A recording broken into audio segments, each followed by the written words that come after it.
Aku memergoki suami sedang makan malam di sebuah restoran mewah bersama selingkuhannya. Pelakor itu langsung menyuruh suami untuk menceraikanku di depannya. Aku tertawa keras saat melihat wajah suami yang pucat dan panik. Pelakor murahan itu tak tahu kalau sebenarnya.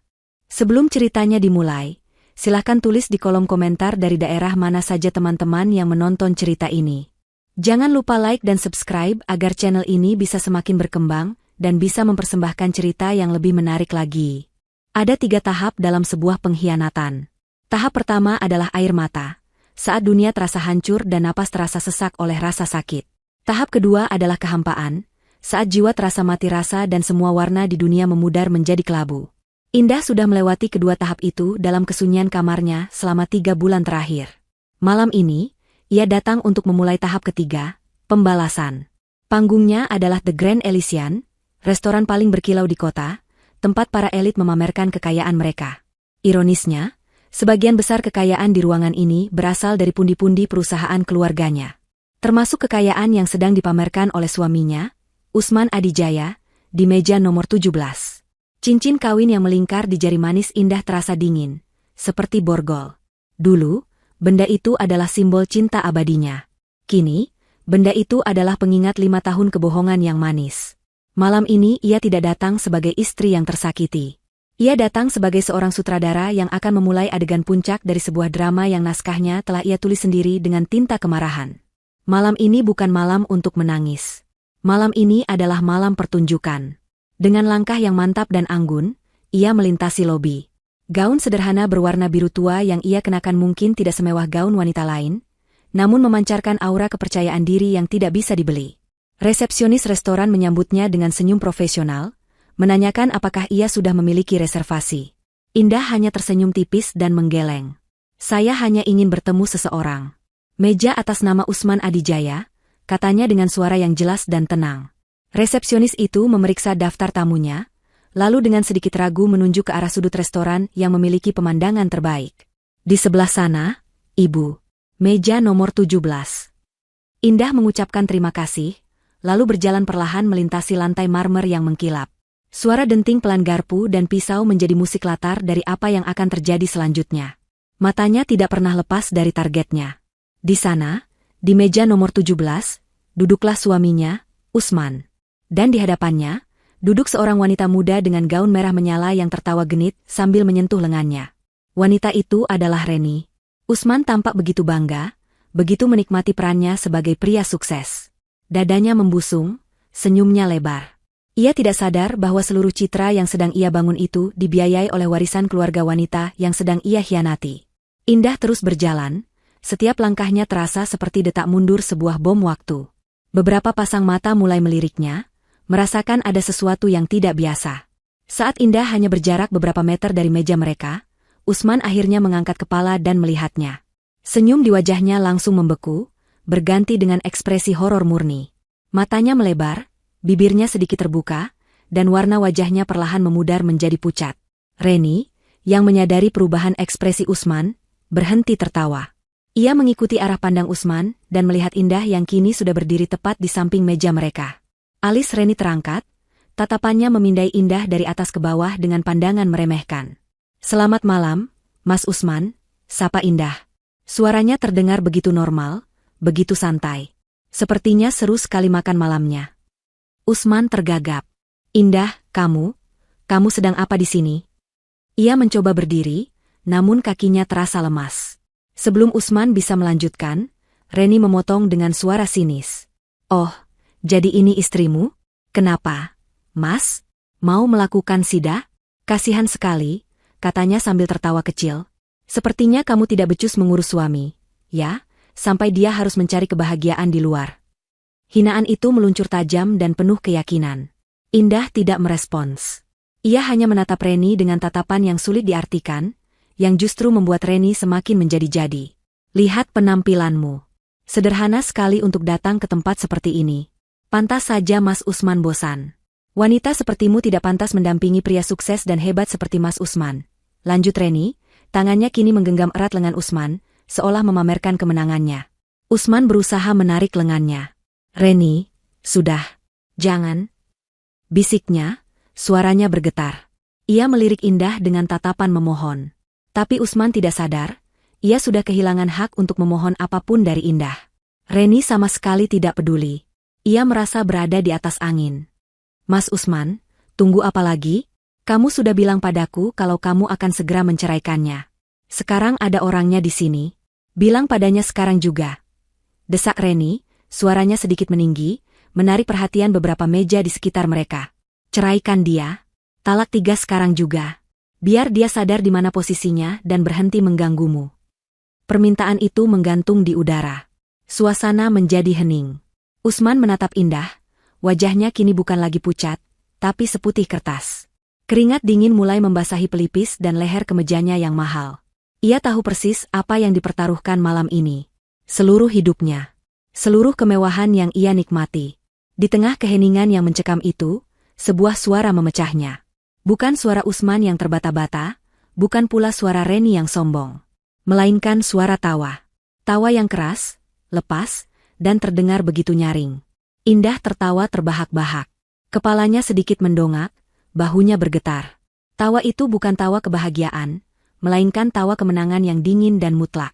Semua orang di sekitar menoleh, menatap aneh ke arah sumber suara. Usman menatapnya dengan ngeri, sementara Reni menatapnya dengan bingung dan sedikit marah. Setelah beberapa saat, Indah menghentikan tawanya. Ia menyeka setitik air mata di sudut matanya yang keluar bukan karena sedih, melainkan karena geli. Ia lalu menatap lurus ke mata Usman yang penuh ketakutan, sama sekali mengabaikan keberadaan Reni. Dengan suara yang dingin dan menusuk, ia mengucapkan kalimat yang menjadi awal dari kehancuran suaminya. Tentu, talak saja. Tapi setelah itu, saya jamin kamu bahkan tidak akan sanggup membayar segelas air putih di restoran ini. Setelah mengatakan itu, Indah berbalik badan. Tanpa sepatah kata pun lagi, ia berjalan meninggalkan meja itu, meninggalkan Usman yang membeku di kursinya dan Reni yang akhirnya terdiam dengan ekspresi kebingungan total di wajahnya. Pertunjukan babak pertama telah selesai dengan sempurna. Indah tidak lari. Langkahnya tetap tenang dan terukur saat ia berjalan keluar dari restoran mewah itu, melewati tatapan-tatapan ingin tahu dari para pengunjung lain. Ia bisa merasakan tatapan ngeri Usman menusuk punggungnya, tapi ia tidak menoleh sedikit pun. Begitu pintu otomatis The Grand Elysian tertutup di belakangnya, memisahkannya dari drama yang baru saja ia ciptakan, barulah ia menghela napas panjang. Udara malam yang dingin terasa menyegarkan paru-parunya. Ia berjalan menuju mobilnya, tangannya sedikit gemetar saat mencari kunci di dalam tasnya. Bukan karena takut, tapi karena adrenalin yang akhirnya mulai surut. Begitu masuk ke dalam mobil, ia menyandarkan kepalanya di kemudi. Keheningan kabin mobil seolah menjadi saksi bisu. Selama beberapa menit, ia hanya diam, membiarkan semua emosi yang ia tahan selama berbulan-bulan meluap dalam diam. Tidak ada air mata, yang ada hanyalah perasaan lega yang aneh. Babak menyakitkan dalam hidupnya akhirnya akan segera ditutup. Panggung yang ia siapkan selama 3 bulan terakhir telah berjalan sesuai naskah. 3 bulan yang lalu, Indah bukanlah wanita setenang ini. 3 bulan yang lalu, ia adalah seorang istri yang dunianya hancur berkeping-keping. Kecurigaannya dimulai dari hal-hal kecil. Usman yang semakin sering pulang larut dengan alasan rapat. Ponselnya yang selalu terkunci dan tidak pernah lepas dari genggamannya. Aroma parfum wanita yang asing di kemejanya, yang coba ia tutupi dengan alasan bertemu banyak klien. Indah mencoba mempercayainya, mencoba membuang jauh-jauh pikiran buruk itu. Bagaimanapun, Usman adalah pria yang ia cintai. Puncak dari kecurigaannya terjadi saat ia melihat laporan tagihan kartu kredit tambahan atas nama Usman, kartu kredit yang fasilitasnya diberikan oleh perusahaan keluarga Indah. Di sana tertera transaksi pembelian sebuah tas tangan mewah dari merek ternama seharga ratusan juta rupiah. Tas yang tidak pernah ia terima. Di hari yang sama, ia juga menemukan bukti pembayaran sewa sebuah butik di mall paling elit di kota. Saat itu juga, hatinya hancur. Ia tahu suaminya tidak hanya berselingkuh, tapi juga menggunakan uang keluarganya untuk membiayai wanita lain. Malam itu, ia menangis sejadi-jadinya. Rasa sakitnya begitu dalam, menusuk hingga ke tulang. Pengkhianatan itu terasa seperti belati yang merobek jantungnya perlahan. Ia merasa bodoh, naif, dan tidak berharga. Semua cinta dan kepercayaan yang ia berikan seolah tidak ada artinya. Ia ingin sekali melabrak Usman saat itu juga, melempar semua bukti ke wajahnya dan berteriak sekeras-kerasnya. Tapi saat ia menatap foto pernikahan mereka di atas nakas, sesuatu dalam dirinya berubah. Di samping rasa sakit, tumbuh benih kemarahan yang dingin. Kemarahan yang menuntut pembalasan, bukan sekadar pelampiasan emosi. Ia sadar, Usman bukan hanya suaminya. Usman adalah seorang direktur utama di perusahaan ayahnya, posisi yang ia dapatkan sebagai hadiah pernikahan. Seluruh gaya hidup Usman, mobil sport yang ia kendarai, jam tangan mewah yang melingkar di pergelangan tangannya, bahkan apartemen yang mereka tinggali, semuanya adalah fasilitas dari perusahaan. Usman, pada dasarnya, tidak memiliki apa-apa. Ia hanyalah seorang pria yang beruntung karena menikahi putri dari pemilik perusahaan. Dan kesadaran inilah yang menjadi senjatanya. Keesokan harinya, dengan mata bengkak namun dengan pikiran yang jernih, Indah datang menemui ayahnya. Ayahnya adalah seorang pengusaha tua yang bijaksana dan sangat menyayanginya. Tanpa banyak drama, Indah meletakkan semua bukti di atas meja kerja ayahnya. Ia menceritakan semuanya, bukan dengan tangisan, melainkan dengan suara yang datar dan penuh tekad. Ayahnya mendengarkan dalam diam, rahangnya mengeras karena marah. Setelah Indah selesai bercerita, ayahnya tidak langsung mengamuk. Ia hanya menatap putrinya dengan tatapan sedih sekaligus bangga. "Apa yang ingin kamu lakukan, Endah?" tanya ayahnya dengan lembut. "Aku ingin mengambil kembali semuanya, Ayah. Semua yang ayah dan aku berikan padanya. Aku tidak mau dia pergi begitu saja sebagai pria terhormat setelah mengkhianatiku. Aku mau dia merasakan bagaimana rasanya tidak memiliki apa-apa, sama seperti aku yang merasa tidak memiliki apa-apa saat ini," jawab Indah, suaranya mantap. Ayahnya mengangguk perlahan. "Perusahaan ini milikmu, Endah. Sejak awal ayah membangunnya untukmu. Dia hanya menumpang. Lakukan apa yang harus kamu lakukan. Ayah akan mendukungmu sepenuhnya." Dukungan dari ayahnya adalah bahan bakar yang Indah butuhkan. Sejak hari itu, ia mulai bergerak dalam senyap. Ia menyewa seorang detektif swasta untuk mengumpulkan lebih banyak bukti perselingkuhan Usman dengan Reni, lengkap dengan foto dan video. Ia juga menemui tim pengacara terbaik keluarganya, menyusun strategi untuk mengambil alih semua aset dan memberhentikan Usman dari posisinya secara legal dan tanpa celah. Ia mempelajari setiap detail keuangan perusahaan, setiap klausul dalam kontrak kerja Usman, dan setiap aset yang terdaftar atas nama perusahaan namun digunakan oleh Usman. Ia menemukan bahwa butik milik Reni sepenuhnya didanai dari dana representasi perusahaan yang diselewengkan oleh Usman. Ia juga menemukan bahwa Usman sering menggunakan fasilitas perusahaan untuk berlibur dengan Reni. Semua bukti itu ia kumpulkan dengan rapi. Ia bukan lagi seorang istri yang patah hati. Ia telah berubah menjadi seorang ahli strategi yang dingin dan penuh perhitungan. Rencana untuk menjebak mereka di restoran The Grand Elysian adalah puncak dari permainannya. Ia tahu betul karakter Usman yang gila status dan selalu ingin pamer. Ia juga tahu Reni adalah wanita materialistis yang akan sangat terkesan jika diajak ke tempat semahal itu. Melalui salah satu orang kepercayaannya di kantor, Indah mengatur agar sebuah voucher makan malam gratis, sebagai hadiah kinerja, sampai ke meja kerja Usman. Umpan itu begitu menggiurkan, dan seperti yang sudah ia duga, Usman langsung menelannya bulat-bulat. Kini, di dalam mobilnya, Indah mengangkat kepalanya dari kemudi. Wajahnya kembali menunjukkan ketenangan yang tadi sempat goyah. Ia mengambil ponselnya, mencari nama ayahnya di daftar kontak, lalu menekan tombol panggil. Panggilan itu langsung diangkat. "Halo, Endah. Bagaimana?" Suara ayahnya terdengar di seberang. Indah tersenyum tipis. "Sudah selesai, Ayah. Umpannya sudah dimakan. Reni bahkan meminta Usman menalak saya di tempat." Ada sedikit nada geli dalam suaranya saat ia mengucapkan kalimat terakhir. Terdengar helaan napas dari seberang. Anak itu benar-benar tidak tahu diri. Lalu, sekarang, tatapan Indah menjadi tajam. "Ini saatnya." "Iya, Ayah. Saatnya menarik jaring. Tolong laksanakan sesuai rencana. Bekukan semua aset dan kartu kredit atas nama Usman Adijaya. Tarik semua fasilitas perusahaan. Mulai sekarang juga. Akan Ayah laksanakan. Kamu hati-hati pulangnya." "Iya, Ayah. Terima kasih." Indah menutup teleponnya. Ia menyalakan mesin mobilnya, dan deru halus mesin mobil mewah itu terdengar seperti musik kemenangan. Malam ini, Usman dan Reni mungkin pulang dengan kebingungan. Tapi besok pagi, mereka akan bangun dan menyadari bahwa mereka telah masuk ke dalam neraka yang ia ciptakan khusus untuk mereka. Neraka bernama kenyataan. Setelah Indah menghilang di balik pintu restoran, suasana di meja nomor 17 menjadi neraka kecil yang senyap. Reni adalah yang pertama memecah keheningan. Ia menarik tangannya dari lengan Usman dengan kasar.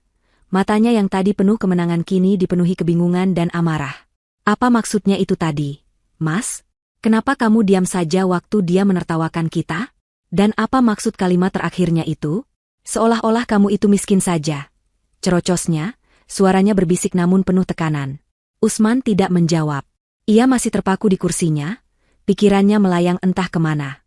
Kalimat terakhir indah terus terngiang di telinganya seperti lonceng kematian. Saya jamin kamu bahkan tidak akan sanggup membayar segelas air putih di restoran ini. Itu bukan ancaman kosong. Usman tahu betul siapa Indah dan siapa keluarganya. Selama 5 tahun, ia hidup dalam gelembung kemewahan yang nyaman, gelembung yang ia lupa bahwa bukan dirinya yang menciptakannya. Malam ini, Indah baru saja datang dan menusuk gelembung itu dengan jarum tajam. Mas, kamu dengar aku tidak? Sentak Reni, kesabarannya habis. Sentakan itu akhirnya menyadarkan Usman. Ia menatap Reni dengan pandangan kosong, lalu menggelengkan kepalanya pelan, seolah berusaha mengusir mimpi buruk. Tidak apa-apa, Ren. Dia hanya syok dan marah. Mungkin dia hanya menggertak, katanya, mencoba meyakinkan Reni, namun lebih kepada mencoba meyakinkan dirinya sendiri. Tapi jauh di lubuk hatinya, ia tahu itu bukan gertakan. Kepanikan mulai merayap naik ke tenggorokannya, terasa seperti lilitan ular yang dingin. Menggertak? Dia mempermalukan kita di depan semua orang. Dan kamu hanya diam seperti patung. Reni mendengus kesal. Sudahlah, aku sudah tidak nafsu makan. Cepat bayar tagihannya, kita pergi dari sini. Aku mau kamu selesaikan urusanmu dengan perempuan itu secepatnya. Reni menyambar tas tangannya dari kursi di sebelahnya, siap untuk pergi. Ia masih belum sadar bahwa bencana yang sebenarnya baru akan dimulai. Usman menelan ludah. Iya, sebentar. Ia memberi isyarat kepada pelayan, berusaha sebisa mungkin untuk terlihat normal dan berwibawa, seolah insiden tadi tidak pernah terjadi. Seorang pelayan datang dengan membawa mesin EDC dan sebuah map kulit berisi tagihan makan malam mereka. Usman membukanya sekilas. Angka yang tertera di sana sangat fantastis. Namun biasanya ia tidak akan berkedip sedikit pun untuk membayarnya. Dengan tangan yang sedikit gemetar, ia mengeluarkan dompetnya. Ia mengambil kartu kredit utamanya, sebuah kartu platinum tanpa batas yang selalu ia banggakan. Pakai ini, katanya kepada pelayan, menyerahkan kartu itu. Pelayan itu menggesek kartu tersebut. Sekali, 2 kali. Lalu ia menatap Usman dengan ekspresi minta maaf. Mohon maaf, Bapak. Kartunya ditolak. Mungkin ada masalah dengan jaringan. Dada Usman berdebar kencang. Coba lagi, perintahnya, suaranya sedikit tegang. Pelayan itu mencoba lagi, dan hasilnya tetap sama. Masih tidak bisa, Pak. Reni, yang sedari tadi memperhatikan, menatap Usman dengan curiga. Kok bisa ditolak? Bukannya itu kartu andalanmu? Jaringan di sini mungkin jelek, kilah Usman, berusaha tetap tenang. Ia mengambil kartu kredit lain dari dompetnya, kartu berwarna hitam dari bank yang berbeda. Coba yang ini. Kartu kedua pun mengalami nasib yang sama. Ditolak. Kepanikan Usman kini tidak bisa disembunyikan lagi. Keringat dingin mulai membasahi punggungnya.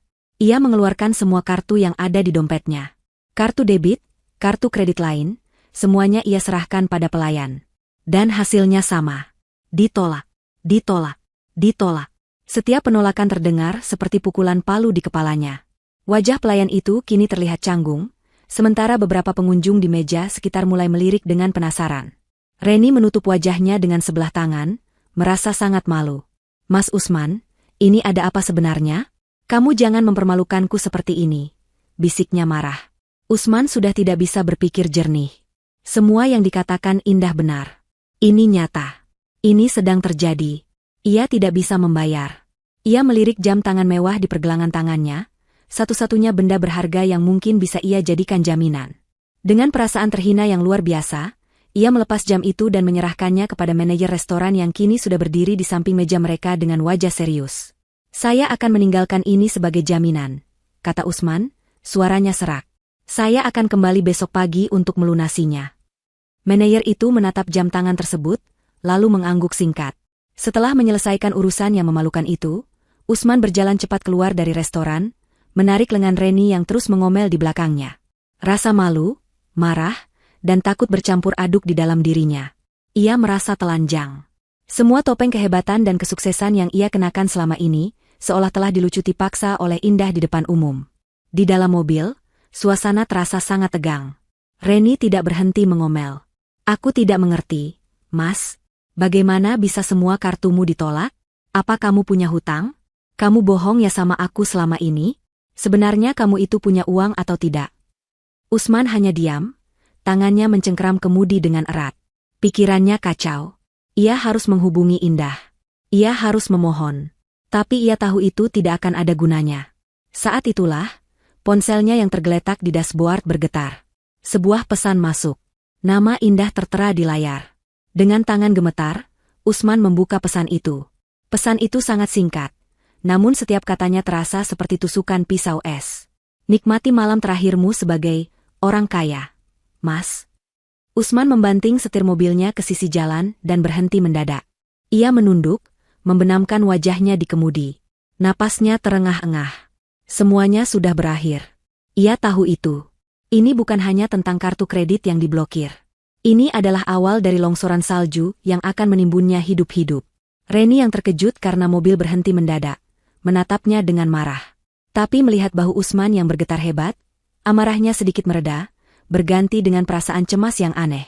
Untuk pertama kalinya, ia melihat pria yang ia anggap perkasa itu terlihat begitu rapuh dan kalah. Pagi tidak membawa harapan baru bagi Usman. Ia tidak bisa tidur semalaman. Setiap kali ia mencoba memejamkan mata, wajah Indah yang tertawa dan kalimat dinginnya kembali terngiang. Ia pulang ke apartemennya yang lain, apartemen kecil yang ia sewa diam-diam tanpa sepengetahuan Indah, tempat ia biasa bertemu Reni. Pagi itu, Reni sudah pergi, meninggalkan catatan singkat yang isinya menuntut penjelasan. Usman mencoba menghubungi beberapa orang di kantor, mencoba mencari tahu apa yang terjadi. Namun semua panggilannya tidak diangkat. Sekretarisnya, direktur keuangan, bahkan kepala personalia, semuanya seolah lenyap ditelan bumi. Rasa cemas yang menggerogoti hatinya kini berubah menjadi teror. Saat ia sedang mondar-mandir di ruang tamunya yang sempit, bel pintu berbunyi. Di depan pintu, berdiri dua orang pria berbadan tegap dengan seragam dari sebuah perusahaan leasing. Salah satu dari mereka memegang sebuah map. "Selamat pagi. Apa benar ini dengan Bapak Usman Adijaya?" tanya pria itu dengan nada formal. "Iya, saya sendiri." "Ada apa?" jawab Usman, jantungnya mulai berdebar tak karuan. "Kami dari pihak leasing, Pak.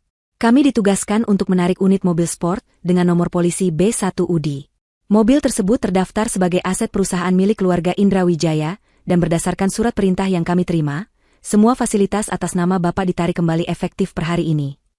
Pria itu menyodorkan selembar surat resmi. Mata Usman terpaku pada kop surat perusahaan ayahnya Indah. Tangannya gemetar saat menerima surat itu. "Ini benar-benar terjadi. Tapi mobil itu saya yang pakai." "Itu mobil dinas saya," protes Usman, suaranya lemah. "Statusnya mobil dinas, Pak, bukan milik pribadi. Kuncinya bisa kami minta?" Pria itu sama sekali tidak terpengaruh oleh protes Usman. Dengan perasaan kalah total, Usman masuk ke dalam dan mengambil kunci mobil yang tergeletak di meja. Benda metal dingin itu terasa begitu berat di tangannya. Ia menyerahkannya kepada kedua pria itu. Tanpa banyak bicara lagi, mereka berbalik dan pergi.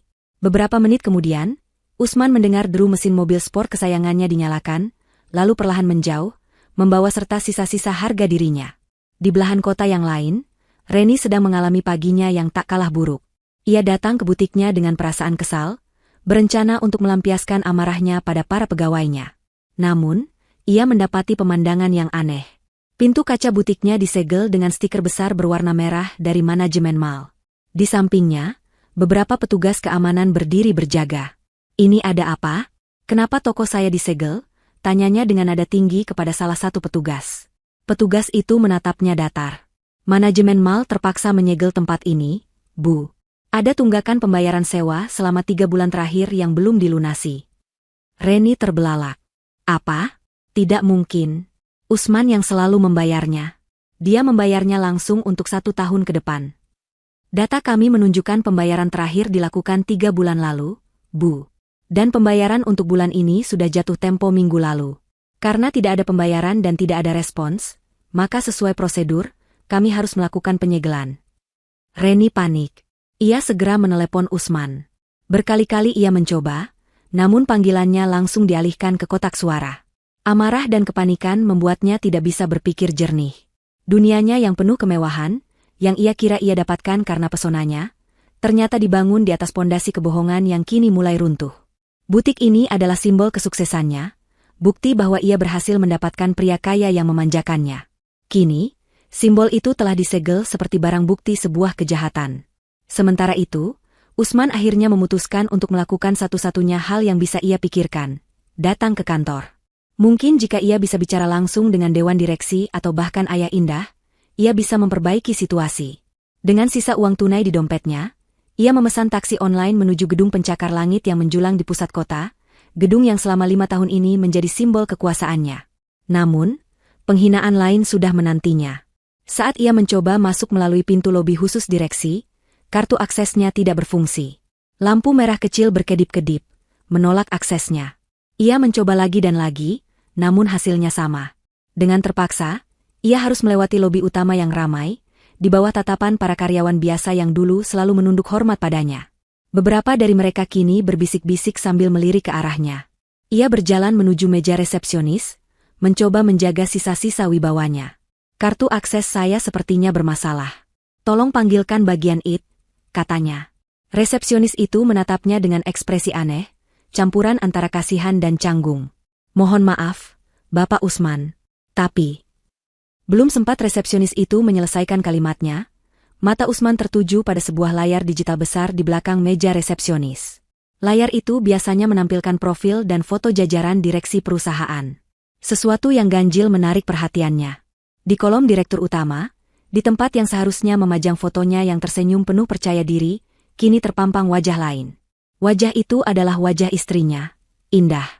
Di bawah foto Indah yang menatap lurus dengan ekspresi tenang dan berkuasa, tertulis sebuah jabatan yang membuat darah Usman seolah berhenti mengalir. Indah Larasati, pejabat sementara CEO. Pemandangan foto Indah di layar lobi utama dengan jabatan baru di bawahnya terasa seperti pukulan telak yang meremukkan seluruh tulang rusuk Usman. Napasnya tercekat.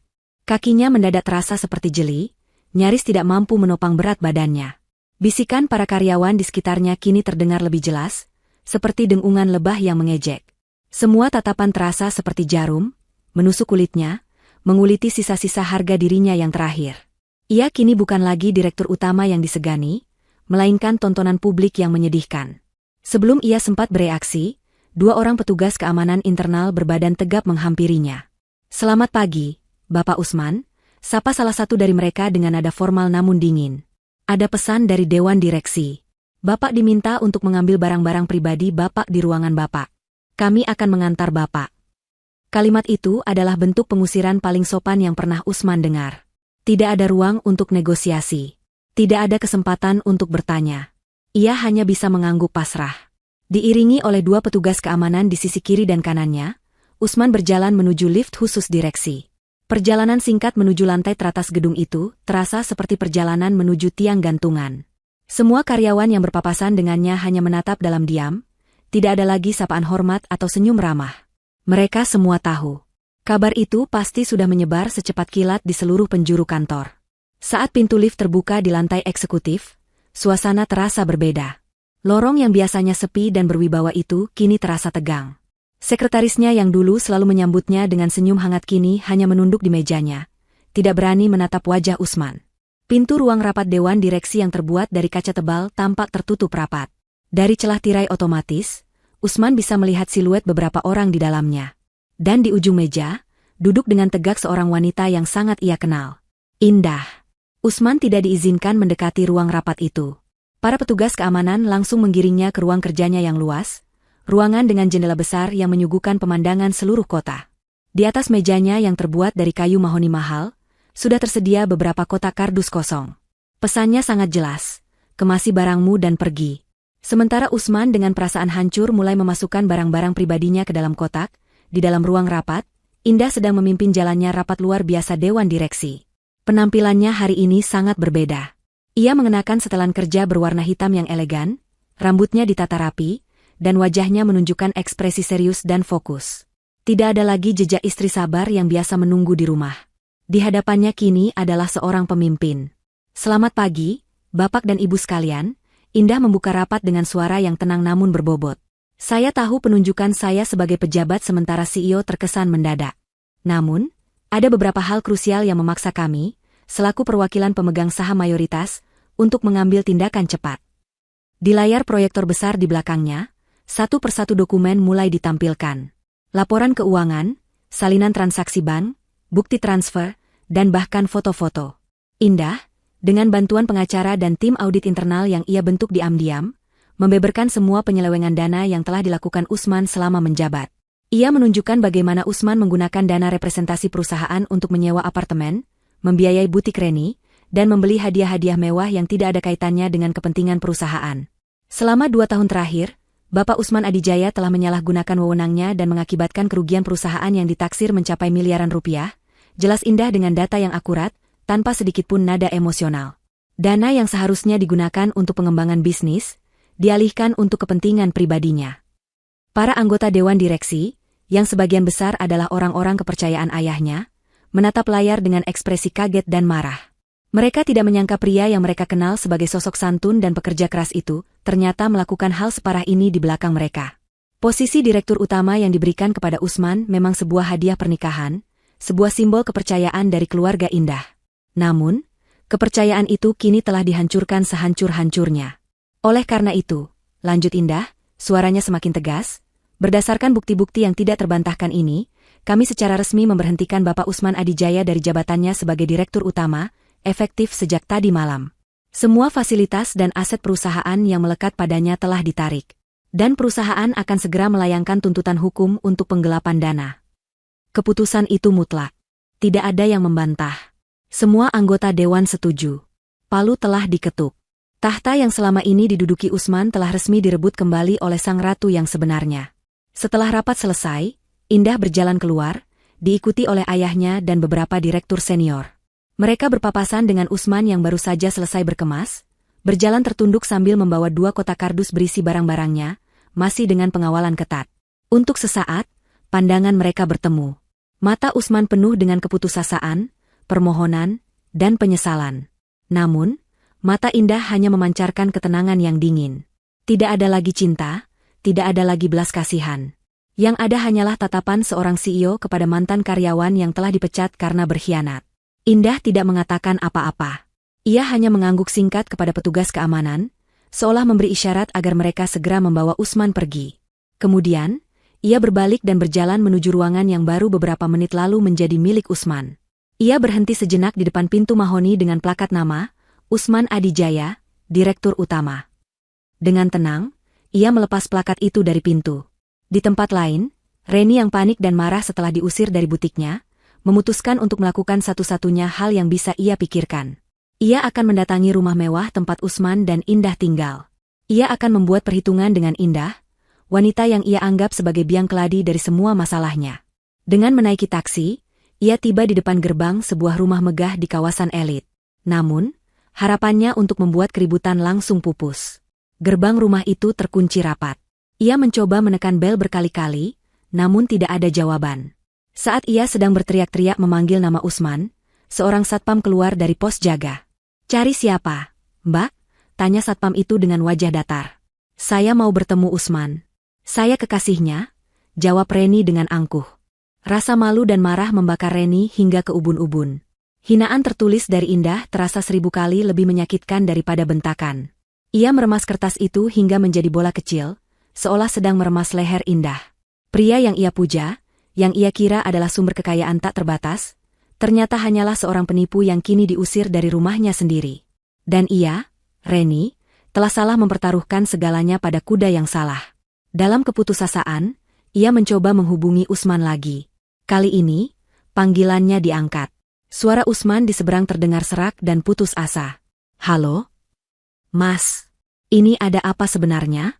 Aku diusir dari butik. Barang-barangmu dibuang di depan rumah. Kamu di mana sekarang?" Sembur Reni tanpa jeda, menumpahkan semua kepanikannya. Terdengar helaan napas berat dari Usman. Aku dipecat, Ren. Semuanya sudah diambil kembali oleh Indah dan keluarganya." Dunia Reni seolah berhenti berputar. "Dipecat? Diambil kembali? Maksudmu semua yang kamu punya itu, bukan milikmu?" "Itu milik perusahaan keluarganya," jawab Usman lemah. "Rumah, mobil, kartu kredit semuanya." Keheningan menyelimuti percakapan mereka selama beberapa detik. Reni akhirnya mengerti. Ia telah ditipu. Atau lebih tepatnya, ia telah menipu dirinya sendiri dengan percaya pada ilusi kemewahan Usman. Pria di hadapannya bukanlah pangeran kaya raya, melainkan katak yang dipinjami mahkota emas. Dan kini, mahkota itu telah diambil oleh pemiliknya. Lalu kita bagaimana? Tanya Reni, suaranya kini terdengar cemas, nada arogansinya hilang seketika. Aku tidak tahu, Ren. Aku tidak punya apa-apa lagi, jawab Usman. Panggilan itu berakhir begitu saja. Reni berdiri terpaku di depan gerbang megah itu, merasa menjadi orang paling bodoh di dunia. Ia telah menghina Indah, menyebutnya istri yang tidak becus, padahal wanita itulah ratu yang sesungguhnya. Kemarahan pada Indah kini bercampur dengan rasa iri dan benci yang mendalam. Ia tidak terima kalah seperti ini. Dengan sisa-sisa harga dirinya, ia memutuskan untuk melakukan hal yang nekat. Ia akan bertemu Indah. Bukan untuk meminta maaf, tapi untuk menuntut. Ia merasa sebagai korban, dan Indah harus memberinya kompensasi. Melalui seorang kenalan yang bekerja di perusahaan Indah, Reni berhasil mendapatkan nomor ponsel baru Indah yang kini berstatus sebagai CEO. Dengan berani, ia mengirim pesan singkat, "Aku perlu bicara denganmu." Ini Reni. Di luar dugaannya, beberapa jam kemudian, sebuah balasan masuk. Besok jam 2 siang. Di Kafe Kenangan, Jalan Cendana. Kafe Kenangan adalah sebuah kafe kecil dan sederhana di pinggir kota, tempat yang tidak akan pernah Reni datangi dalam keadaan normal. Keesokan harinya, ia datang dengan pakaian terbaik yang masih ia miliki, mencoba mempertahankan citra glamornya. Ia melihat Indah sudah duduk di salah satu meja di sudut ruangan. Berbeda dengan penampilannya di restoran mewah tempo hari, kali ini Indah hanya mengenakan blus putih sederhana dan celana kain biasa. Namun, aura kekuasaan di sekelilingnya justru terasa semakin kuat. "Mau pesan apa?" tanya Indah tanpa basa-basi saat Reni duduk di hadapannya. "Aku tidak datang untuk minum kopi," jawab Reni ketus. "Aku datang untuk menuntut keadilan. Kamu sudah menghancurkan hidupku. Butikku disegel, semua investasiku hilang. Ini semua salahmu."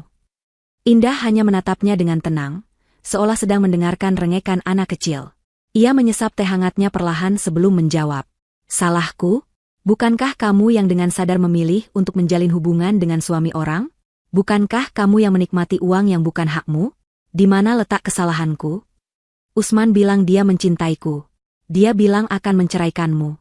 Aku hanya korban di sini," seru Reni, suaranya mulai meninggi. Indah tersenyum tipis, senyum yang sama sekali tidak terlihat ramah. "Korban tidak akan menghina istri sah di depan umum dan memintanya untuk ditalak 3, Reni. Korban tidak akan memamerkan barang-barang mewah yang dibeli dari hasil pengkhianatan. Kamu bukan korban. Kamu adalah rekan kejahatan." Kata-kata Indah begitu tajam dan tepat sasaran, membuat Reni terdiam. Ia kehabisan kata-kata untuk membantah. Indah kemudian meletakkan cangkirnya. Ia meraih sebuah map coklat yang sedari tadi tergeletak di atas meja di sampingnya. Ia mendorong map itu ke seberang meja, ke arah Reni. "Aku tahu kamu tidak datang untuk meminta maaf. Jadi, aku sudah menyiapkan sesuatu untukmu."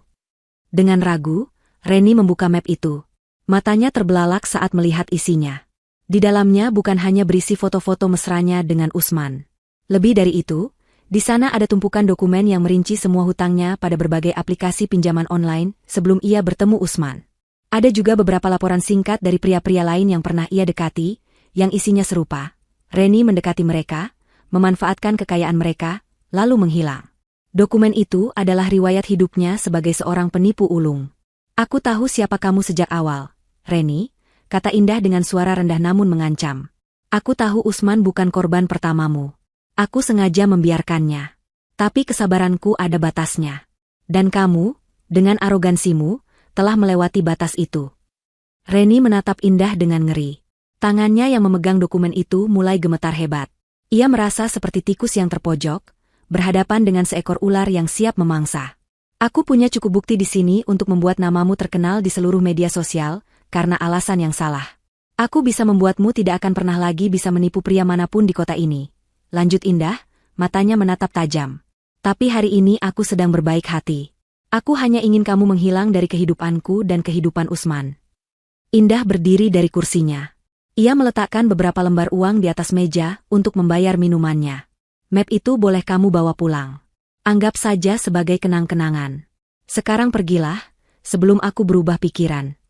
Tanpa menunggu jawaban, Indah berbalik dan berjalan keluar dari kafe, meninggalkan Reni yang duduk membeku dengan wajah pucat pasi. Di tangannya, ia memegang map yang berisi semua rahasia kelamnya. Ia sadar, ia tidak hanya kalah telak. Ia telah dihancurkan tanpa sisa.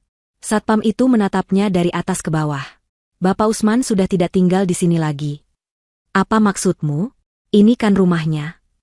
Ini rumah keluarga Ibu Indah, koreksi Satpam itu. Dan barang-barang milik Bapak Usman sudah dikeluarkan semua sejak pagi tadi.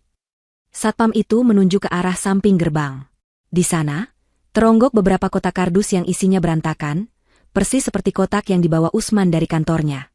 Pakaian, sepatu, dan beberapa barang pribadi Usman terlihat menyembul keluar. Itu adalah pemandangan yang menyedihkan. Reni terdiam, tidak percaya dengan apa yang ia lihat. Pria kaya dan berkuasa yang ia kenal kini barang-barangnya dibuang begitu saja di pinggir jalan seperti sampah.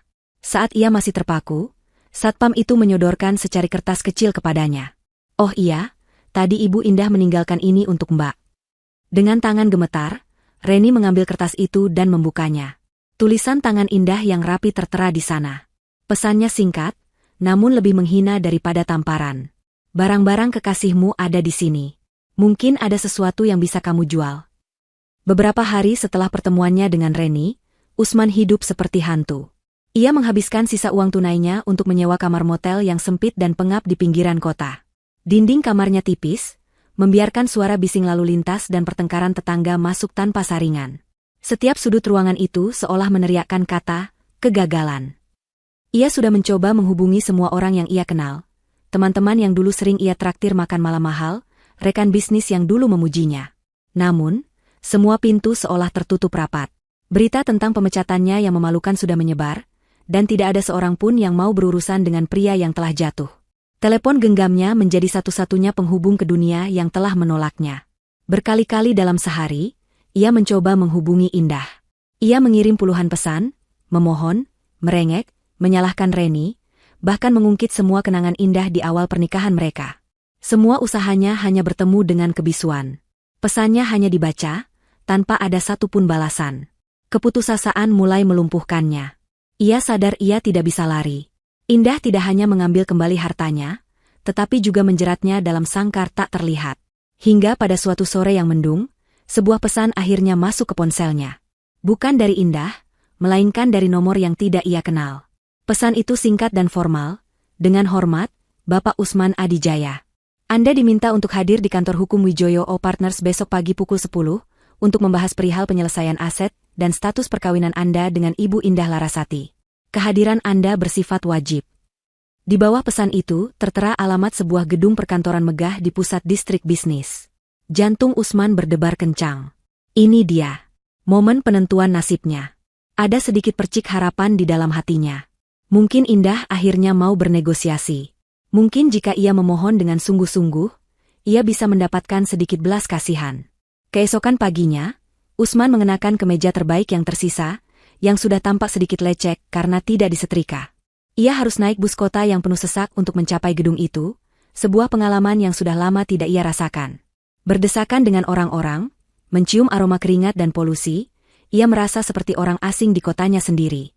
Pemandangan gedung-gedung pencakar langit yang dulu ia pandangi dari jendela ruang kerjanya yang nyaman kini terasa begitu jauh dan mengejek. Kantor hukum Wijoyo Partners menempati satu lantai penuh di gedung itu. Interiornya didominasi oleh warna-warna dingin seperti abu-abu dan biru tua, perabotannya modern dan minimalis, memberikan kesan profesional dan tanpa kompromi. Seorang resepsionis mengantarnya ke sebuah ruang rapat berdinding kaca yang menghadap langsung ke jantung kota. Dan di sana, Indah sudah menunggunya. Ia tidak sendirian. Indah duduk dengan postur tubuh yang tegak di salah satu sisi meja rapat yang panjang. Ia mengenakan setelan blazer berwarna krem yang membuatnya tampak berwibawa. Di sampingnya duduk seorang pria parubaya berkacamata dengan wajah serius yang Usman tebak adalah pengacaranya, Pak Wijoyo. Wajah Indah tampak tenang, tanpa emosi, seolah ia sedang menghadiri rapat bisnis biasa, bukan bertemu dengan suami yang telah menghancurkan hatinya. Pemandangan itu langsung memupuskan sisa harapan Usman. Silakan duduk, Pak Usman, kata Pak Wijoyo, suaranya datar. Dengan langkah berat, Usman duduk di kursi di seberang mereka. Meja kayu yang lebar terasa seperti jurang pemisah yang tak mungkin ia seberangi. Indah, aku...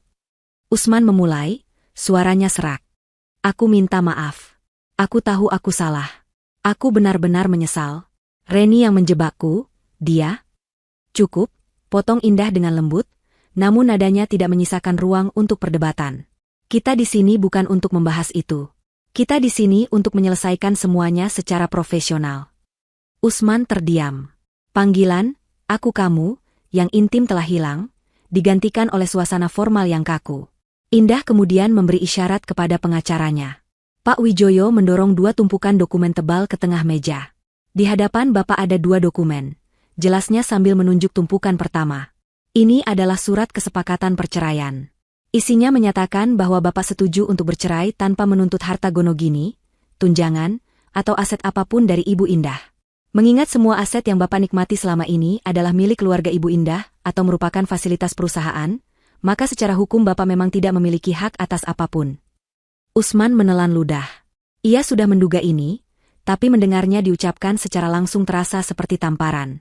Lalu ini, lanjut Pak Wijoyo, menunjuk tumpukan dokumen kedua yang lebih tebal, adalah berkas tuntutan hukum dari perusahaan. Di dalamnya terdapat rincian dan bukti-bukti penyelewengan dana yang telah Bapak lakukan selama menjabat. Total kerugian perusahaan yang harus Bapak ganti rugi adalah sebesar 27 miliar rupiah. Mata Usman terbelalak. 27 miliar. Angka itu begitu besar hingga terasa tidak nyata. Ia bahkan tidak akan bisa menghasilkan uang sebanyak itu seumur hidupnya. Saya tidak punya uang sebanyak itu, bisiknya, suaranya bergetar. Kami tahu, jawab Pak Wijoyo dingin. Dan karena tindakan Bapak sudah masuk dalam ranah penggelapan dan penipuan, maka ini bukan lagi sekadar masalah perdata. Ini adalah kasus pidana. Jika berkas ini kami serahkan ke pihak kepolisian, ancaman hukumannya adalah penjara minimal 15 tahun. Tubuh Usman merosot di kursinya. Semuanya gelap. Penjara. Kata itu bergema di kepalanya. Ia menatap Indah dengan tatapan paling memelas yang bisa ia kumpulkan. Indah, tolong jangan lakukan ini padaku. Aku mohon. Indah akhirnya menatap lurus ke mata Usman. Tatapannya masih sama, tenang dan dingin. Aku akan memberimu pilihan, Usman, katanya, akhirnya berbicara langsung kepada suaminya. Sebuah tawaran yang sangat murah hati, mengingat apa yang telah kamu lakukan. Ia berdiri dan berjalan perlahan ke arah jendela, membelakangi Usman. Pilihan pertama, kamu bisa menolak menandatangani surat cerai itu. Kamu bisa mencoba melawanku di pengadilan. Tapi detik itu juga, pengacaraku akan langsung mendaftarkan berkas tuntutan pidana ini ke kantor polisi. Kamu mungkin bisa keluar dari ruangan ini sebagai pria yang masih berstatus suamiku, tapi aku jamin, kamu tidak akan bisa pulang ke motel bututmu itu. Kamu akan langsung ditahan. Indah berbalik, menatap Usman lagi. Pilihan kedua, kamu tanda tangani surat cerai itu sekarang juga. Kamu setuju untuk pergi dari hidupku tanpa mendapatkan apa-apa. Sebagai imbalannya, aku akan memberimu satu tugas terakhir. Tugas apa? Tanya Usman takut-takut. Kamu harus meminta maaf. Bukan kepadaku secara pribadi di ruangan ini. Kamu harus meminta maaf secara publik, di depan seluruh karyawan perusahaan. Kamu akan mengakui semua kesalahanmu, perselingkuhanmu, dan penyalahgunaan wewenangmu, jelas Indah. Jika kamu melakukan itu, dan melakukannya dengan benar, maka perusahaan akan mempertimbangkan kembali untuk tidak melanjutkan tuntutan pidana ini ke jalur hukum. Kami akan menyelesaikannya secara internal. Usman terpaku. Pilihan yang diberikan Indah bukanlah pilihan sama sekali. Itu adalah dua jalan menuju neraka. Yang satu adalah neraka penjara yang nyata, dan yang satunya lagi adalah neraka kehancuran harga diri. Kebebasannya ditukar dengan kehormatannya. Indah tidak hanya ingin menceraikannya, ia ingin menghancurkan citra dan nama baik Usman hingga tak bersisa, memastikan ia tidak akan pernah bisa bangkit lagi. Ia menatap dua tumpukan dokumen di atas meja. Di antara keduanya, tergeletak sebuah pulpen. Benda kecil itu kini terasa seperti pistol yang ditodongkan ke kepalanya. Ia tahu, tidak ada jalan keluar lain. Indah telah menutup semua pintu. Dengan tangan yang gemetar hebat hingga nyaris tak terkendali, ia mengulurkan tangannya, meraih pulpen itu. 1 minggu kemudian, suasana di auditorium utama gedung perusahaan terasa penuh antisipasi. Ratusan karyawan dari berbagai divisi telah berkumpul, memenuhi setiap kursi yang tersedia. Mereka diundang untuk menghadiri acara, Town Hall Meeting, yang diadakan oleh manajemen baru. Di atas panggung yang megah, dengan latar belakang logo perusahaan yang besar, sebuah podium berdiri tegak menanti pembicara utamanya. Semua orang berbisik-bisik, menebak-nebak arah baru perusahaan di bawah kepemimpinan sang CEO baru, Indah Larasati. Acara dibuka oleh seorang MC yang kemudian dengan bangga memperkenalkan Indah. Diiringi tepuk tangan yang meriah, Indah berjalan ke atas panggung. Ia tampak memukau dalam balutan blazer biru dongker yang dipadukan dengan kemeja putih bersih. Auranya memancarkan ketegasan dan kecerdasan. Ia tersenyum kepada para karyawan, senyum seorang pemimpin yang siap membawa perubahan. "Selamat pagi semuanya," sapanya, suaranya yang jernih menggema ke seluruh ruangan melalui pengeras suara. "Terima kasih atas kehadiran Anda semua. Hari ini adalah hari pertama dari sebuah babak baru bagi perusahaan kita. Sebuah babak yang akan kita bangun di atas fondasi integritas, transparansi, dan kerja keras." Indah kemudian menyampaikan visinya untuk masa depan perusahaan. Ia berbicara tentang inovasi, kesejahteraan karyawan, dan target-target baru yang ambisius. Pidatonya singkat, padat, dan sangat menginspirasi. Para karyawan mendengarkan dengan saksama, banyak dari mereka yang mengangguk setuju, merasakan gelombang energi positif yang baru. Tepuk tangan kembali membahana saat ia menyelesaikan pidatonya. "Namun, sebelum kita benar-benar melangkah ke babak yang baru," lanjut Indah setelah tepuk tangan mereda, "ada satu urusan dari masa lalu yang harus kita selesaikan terlebih dahulu. Sebuah urusan yang harus kita tutup rapat-rapat hari ini juga, agar kita bisa melangkah maju tanpa beban." Seketika suasana di auditorium berubah. Para karyawan saling berpandangan, bertanya-tanya apa yang dimaksud oleh CEO baru mereka. Keheningan yang penuh rasa penasaran menyelimuti ruangan.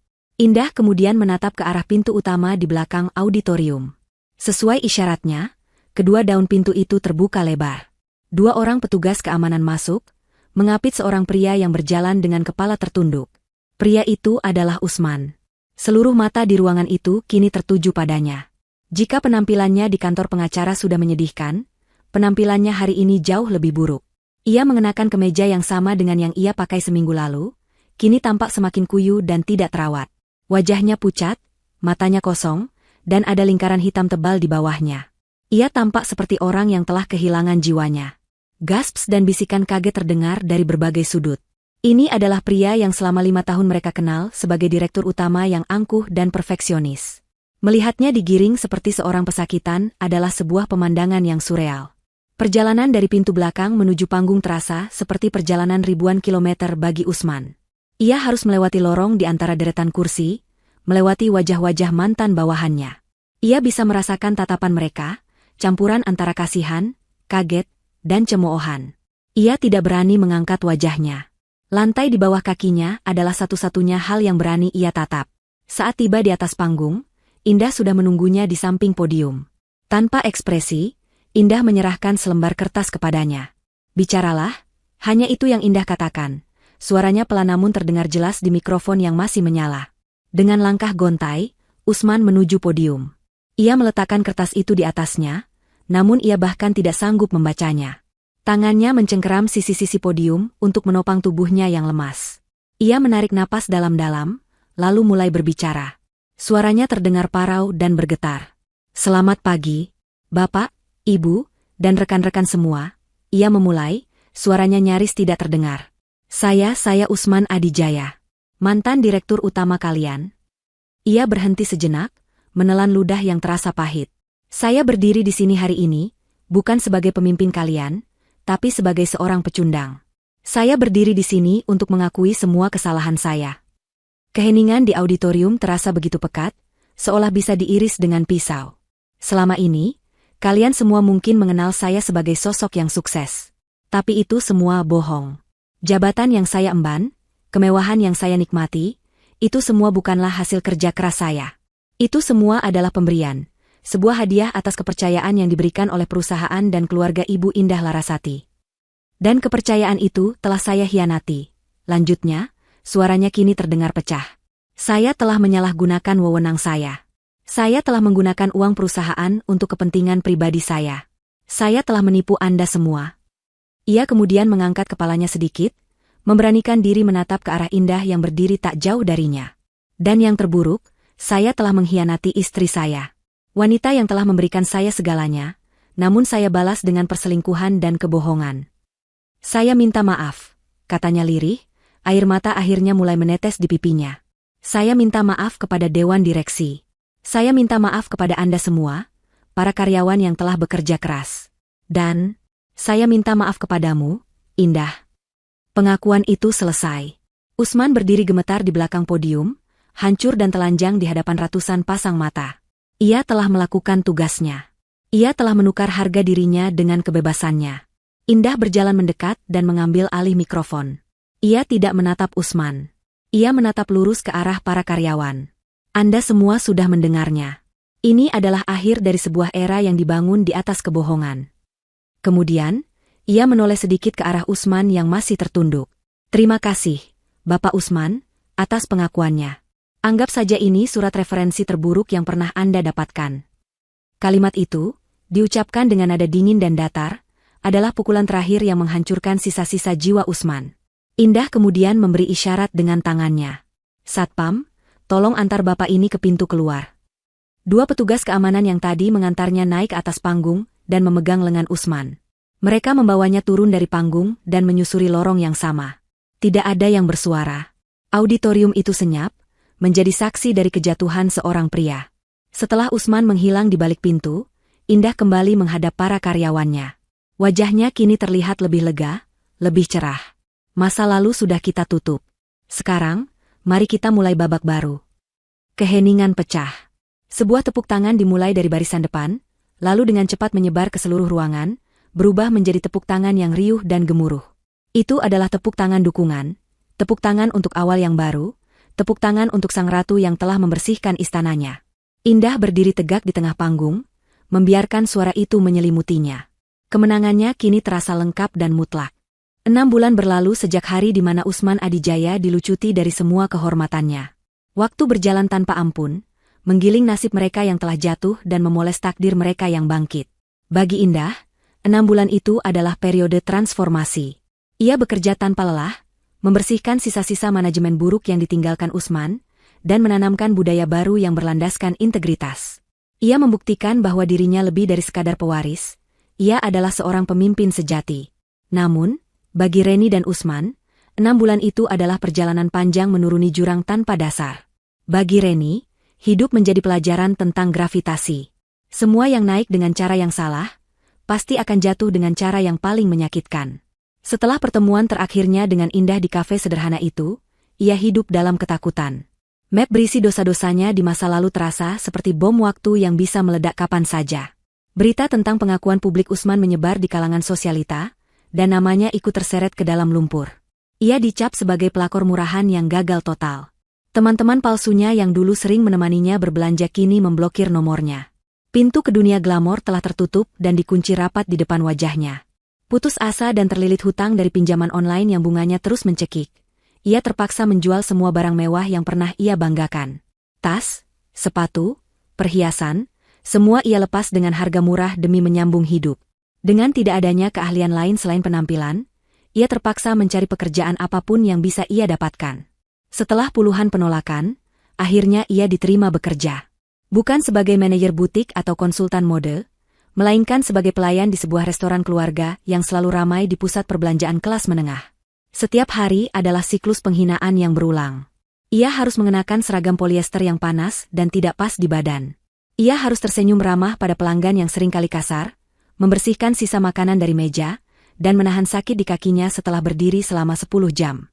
Setiap senyum palsu yang ia berikan, setiap piring kotor yang ia angkat, adalah pengingat akan kemewahan yang pernah ia cicipi dan kini hilang selamanya. Pria-pria kaya yang dulu meliriknya dengan penuh kekaguman, kini melewatinya begitu saja tanpa menoleh, seolah ia tidak terlihat. Ia telah menjadi bagian dari latar belakang, sama seperti meja dan kursi di restoran itu. Nasib Usman tidak kalah tragis. Setelah diusir dari auditorium, ia menjadi paria di dunia bisnis. Tidak ada satupun perusahaan yang mau mempekerjakannya, bahkan untuk posisi staf rendahan sekalipun. Namanya telah menjadi sinonim dari pengkhianatan dan kegagalan. Ia kehilangan motelnya, terpaksa menjual sisa pakaian bermereknya, dan akhirnya menyewa sebuah kamar kos sempit di gang yang becek. Setiap pagi ia bangun dengan perasaan hampa. Pria yang dulu memulai harinya dengan secangkir kopi mahal sambil membaca berita bisnis di tablet, kini memulai hari dengan mie instan dan tatapan kosong ke dinding yang catnya sudah mengelupas. Untuk bertahan hidup, ia terpaksa mengambil pekerjaan sebagai tenaga penjual di sebuah perusahaan distributor kecil. Tugasnya adalah berkeliling dari satu toko kelontong ke toko lainnya, menawarkan produk sabun dan sampo. Setiap hari ia harus menghadapi penolakan, cemoohan dari pemilik toko, dan triknya matahari yang membakar kulit. Pria yang dulu duduk di puncak gedung, kini harus berjalan kaki menyusuri jalanan berdebu. Keangkuhan dan harga dirinya telah terkikis habis, hanya menyisakan penyesalan yang tak berujung. Suatu sore, takdir seolah ingin memperlihatkan hasil karyanya kepada Indah. Indah sedang dalam perjalanan menuju sebuah acara pameran seni bersama beberapa kolega bisnisnya. Mobil mewah yang ditumpanginya terjebak kemacetan yang cukup parah di salah satu ruas jalan utama. Sopirnya memutuskan untuk mengambil jalan pintas melewati area pertokoan yang ramai. Saat mobil berjalan merayap, Indah yang sedang berbincang santai, tanpa sengaja menoleh keluar jendela. Matanya menangkap sebuah pemandangan di teras sebuah restoran yang ramai. Di sana, seorang pelayan wanita dengan seragam berwarna oranye kusam sedang membungkuk, membersihkan tumpahan minuman di lantai dengan lap kotor. Pelayan itu kemudian ditegur dengan kasar oleh seorang pelanggan, dan ia hanya bisa menunduk sambil meminta maaf. Wajahnya tampak lelah, kusam, dan jauh lebih tua dari usianya. Indah menyipitkan matanya. Jantungnya berdetak sedikit lebih cepat saat ia mengenali wajah itu. Itu Reni. Tidak ada perasaan marah atau benci di dalam diri Indah. Yang ada hanyalah perasaan tenang yang aneh. Ia melihat Reni, bukan lagi sebagai saingan atau wanita yang telah menyakitinya, melainkan hanya sebagai seorang manusia yang sedang menuai apa yang ia tanam. Sebuah pelajaran kosmik yang sedang dipertontonkan langsung di depan matanya. Saat mobil mereka hendak kembali melaju, Indah melihat pemandangan lain di seberang jalan. Seorang pria dengan kemeja basah oleh keringat sedang berjalan gontai sambil menenteng sebuah tas kerja usang. Pria itu berhenti sejenak di depan sebuah toko untuk mengelap keringat di dahinya. Pria itu adalah Usman. Mereka berdua, Reni dan Usman, kini berada di dunia yang sama, dunia kerja keras dan perjuangan. Namun mereka bahkan tidak menyadari keberadaan satu sama lain, terlalu sibuk dengan penderitaan masing-masing. Sebuah senyum tipis, senyum yang tulus dan penuh kedamaian, terukir di bibir Indah. Ia tidak perlu melakukan apa-apa lagi. Karma telah menyelesaikan tugasnya dengan sempurna. Ia mengalihkan pandangannya dari jendela, kembali fokus pada percakapannya dengan koleganya di dalam mobil. Pemandangan di luar sana hanyalah bagian dari masa lalu yang tidak lagi memiliki kekuatan untuk memengaruhinya. "Jalan, Pak," katanya lembut kepada sopirnya. Mobil itu melaju dengan mulus, meninggalkan Usman dan Reni di belakang, terperangkap dalam neraka kecil mereka masing-masing, sementara Indah melesat maju menuju masa depannya yang cerah. 1 tahun berlalu sejak hari bersejarah di auditorium itu. Bagi perusahaan, itu adalah tahun kebangkitan. Di bawah kepemimpinan Indah, perusahaan tidak hanya pulih, tetapi juga melesat jauh melampaui pencapaian sebelumnya.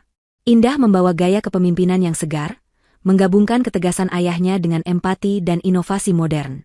Ia meluncurkan beberapa lini produk baru yang sukses besar di pasar, membuka 2 cabang internasional, dan yang terpenting, ia membangun lingkungan kerja di mana setiap karyawan merasa dihargai dan termotivasi. Indeks saham perusahaan meroket, dan majalah-majalah bisnis terkemuka mulai menjulukinya sebagai salah satu pemimpin wanita paling berpengaruh di negeri ini. Bagi Indah secara pribadi, 1 tahun itu adalah perjalanan penyembuhan dan penemuan kembali jati dirinya. Ia tidak lagi membiarkan pekerjaannya menyita seluruh hidupnya. Ia mulai meluangkan waktu untuk dirinya sendiri. Ia kembali menekuni hobi melukisnya yang lama terlupakan, bergabung dengan sebuah komunitas pendaki gunung di akhir pekan, dan menghabiskan lebih banyak waktu berkualitas dengan ayahnya. Luka pengkhianatan di hatinya telah mengering, meninggalkan bekas luka tipis yang tidak lagi terasa sakit saat disentuh. Bekas luka itu kini menjadi pengingat, bukan tentang rasa sakit, melainkan tentang kekuatan yang ia temukan dalam dirinya saat ia berada di titik terendah. Ia tidak pernah lagi mendengar kabar tentang Usman atau Reni secara langsung. Mereka seolah telah lenyap dari peredaran, menjadi catatan kaki yang tidak penting dalam buku kehidupannya yang tebal. Ia tidak lagi membenci mereka. Ia hanya merasa kasihan, lalu melupakan mereka sama sekali. Energi dan pikirannya terlalu berharga untuk dihabiskan pada masa lalu yang kelam. Suatu sore yang cerah, Indah berdiri di balkon kantornya. Dari lantai tertinggi gedung itu, ia menatap hamparan kota yang terbentang di bawahnya. Pemandangan yang sama persis dengan yang pernah dinikmati Usman. Namun, apa yang Indah lihat sangat berbeda. Usman melihatnya sebagai simbol kekuasaan dan status. Indah melihatnya sebagai sebuah ekosistem yang penuh dengan peluang, sebuah kanvas raksasa tempat ia bisa melukis masa depan. Ia merasa damai, utuh, dan berterima kasih atas semua pelajaran hidup yang telah membentuknya menjadi wanita seperti sekarang. Saat ia sedang menikmati semilir angin sore, ponsel pribadinya berdering. Bukan ponsel kerjanya yang selalu sibuk, melainkan ponsel yang kontaknya hanya dimiliki oleh orang-orang terdekat. Di layar, tertera sebuah nama, Bima Nugraha. Bima adalah seorang arsitek muda jenius yang sedang naik daun, terkenal dengan desain-desainnya yang ramah lingkungan dan futuristik. Perusahaan Indah berencana untuk berkolaborasi dengannya dalam sebuah proyek pembangunan kompleks perkantoran hijau yang ambisius. Mereka sudah beberapa kali bertemu dalam rapat, dan Indah sangat mengagumi kecerdasan dan visinya yang sejalan dengan prinsip-prinsipnya. Indah tersenyum. Ia menggeser tombol hijau dan menempelkan ponsel itu ke telinganya. "Halo, Bima," sapanya, suaranya terdengar hangat dan santai. "Halo, Indah. Maaf mengganggu di luar jam kerja." Suara Bima di seberang terdengar ramah dan profesional. "Saya hanya baru saja mendapatkan sebuah ide untuk desain lobi utama kita. Tiba-tiba saja muncul, dan saya terlalu bersemangat untuk menunggunya sampai besok." Indah tertawa kecil. "Saya suka semangat seperti itu. Ide seperti apa?" Mereka kemudian larut dalam percakapan yang hidup tentang desain, material berkelanjutan, dan filosofi ruang kerja masa depan. Percakapan itu mengalir dengan mudah, bukan seperti antara CEO dan vendor, melainkan seperti antara dua orang yang memiliki frekuensi dan gairah yang sama. Tidak ada rayuan murahan, tidak ada arogansi. Yang ada hanyalah rasa saling menghargai yang tulus. Setelah beberapa saat, Bima berkata, "Mungkin akan lebih mudah jika saya jelaskan sambil menunjukkan sketsanya. Apa kamu ada waktu untuk minum kopi besok sore?" Indah menatap matahari yang mulai terbenam di cakrawala, mewarnai langit dengan gradasi oranye dan ungu yang indah. Ia merasakan kehangatan yang menyenangkan di dalam hatinya, kehangatan yang sudah lama tidak ia rasakan. Ini bukan tentang cinta yang terburu-buru, melainkan tentang sebuah kemungkinan. Sebuah pintu baru yang terbuka. Sebuah awal dari sesuatu yang menjanjikan. Ia tersenyum tulus, senyum yang terpancar dari mata hingga ke bibirnya. Senyum seorang wanita yang telah memenangkan perangnya dan kini siap untuk menikmati kedamaian dan kebahagiaan yang menjadi haknya. "Tentu saja," jawabnya. "Mari kita bicara tentang masa depan."